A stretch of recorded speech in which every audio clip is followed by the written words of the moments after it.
احمدہ ونصلی ونسلم علی رسول الکریم اما بعد فاعوذ باللہ من الشیطان الرجیم بسم اللہ الرحمن الرحیم اللہم صلی علی سیدنا و مولانا محمد وعلی آل سیدنا و اصحاب سیدنا و مولانا محمد وبارک وسلم وصلی علیہ۔ سامعین و حاضرین، آج میں آپ کو حضرت لقمان حکیم علیہ السلام کی جو 8 نصیحتیں ہیں ان کے حوالے سے آپ کو بتانے جا رہا ہوں، اور یہ بہت کام کی نصیحتیں ہیں جو حضرت لقمان حکیم نے اپنے بیٹے کو کی تھی، تو وہ ہم سب کے لیے وہ نصیحتیں ہیں کہ ہم سب ان پر عمل کریں۔ حضرت لقمان حکیم، ان کی مدح و ثناء اور ان کی بعض نصیحتوں کا ذکر قرآن مجید فرقان حمید میں بھی ہے،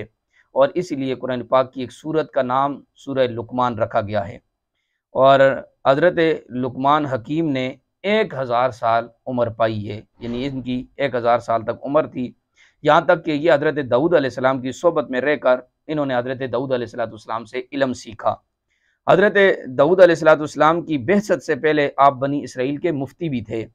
مگر جب حضرت داؤد علیہ السلام منصب نبوت پر فائز ہوئے تو پھر انہوں نے فتویٰ دینا چھوڑ دیا تھا۔ حضرت لقمان حکیم کے بارے میں آتا ہے کہ انہوں نے 4000 نبیوں کی خدمت کی ہے، یعنی یہ اتنے ببرکت تھے کہ انہوں نے 4000 انبیاء کی بارگاہ میں حاضری دی ہے، اور ان 4000 پیغمبروں کے مقدس کلاموں میں سے انہوں نے 8 باتوں کو چن کر یاد کیا ہے، اور وہ 8 باتیں میں آپ کو بتانے جا رہا ہوں کہ وہ 8 باتیں کیا ہیں کہ جو 4000 نبیوں کی کتابوں سے حضرت لقمان حکیم نے لی ہیں۔ سب سے پہلی بات جو 4000 انبیاء کی کتابوں میں سے حضرت لقمان حکیم نے لی، وہ یہ ہے کہ جب تم نماز پڑھو تو اپنے دل کی حفاظت کرو، یہ پہلی بات۔ دوسری بات یہ ہے کہ جب تم کھانا کھاؤ تو اپنے حلق کی حفاظت کرو، اور تیسری بات جب تم کسی غیر کے مکان میں رہو تو اپنی آنکھوں کی حفاظت کرو،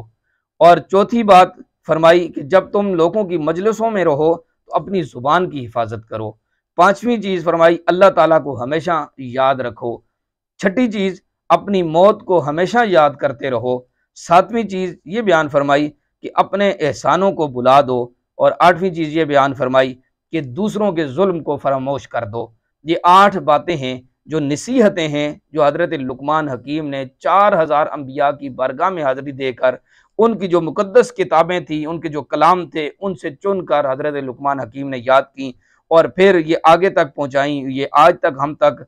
تفسیر سے ہم تک پہنچ رہی ہیں۔ تو یہ بہت مقدس چیزیں ہیں، بڑی کام کی چیزیں ہیں، ہم سب ان پر عمل کریں گے تو ہماری دنیا اور آخرت سنور جائے گی۔ اللہ تبارک و تعالی مجھے بھی عمل کی توفیق عطا فرمائے، اللہ تبارک و تعالی سننے والوں سب کو عمل کی توفیق عطا فرمائے۔ وما علینا الا البلاغ المبین۔